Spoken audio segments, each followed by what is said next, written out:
Oke guys, Assalamualaikum warahmatullahi wabarakatuh. Oke, ni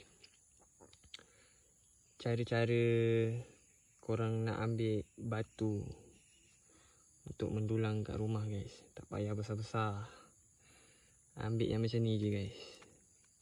Ni ambil yang macam ni, nampak tak?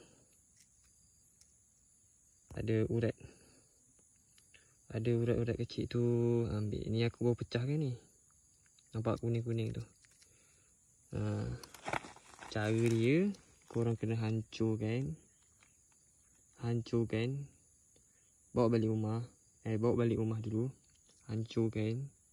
Lepas tu masukkan dalam dulang. Lepas tu korang mendulang. Senang je. Kalau nak tahu ada hasil dia, tunggu hasil korang mendulang nanti. Kalau ada nampak kuning-kuning, tu ada lah.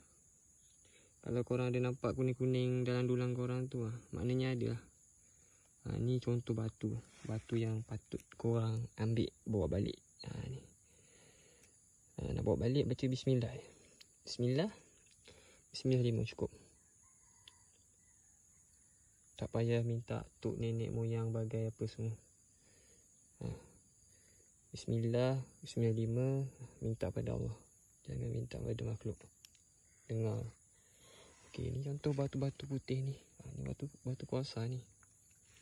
Ni banyak ni. Ni so aku nak ambil buat sampel buat balik rumah. Okey guys, sampai di sini saja. Gerak dulu. Assalamualaikum. Kau nampak urat tu? Dalam urat ada urat. Okey guys, gerak dulu. Assalamualaikum.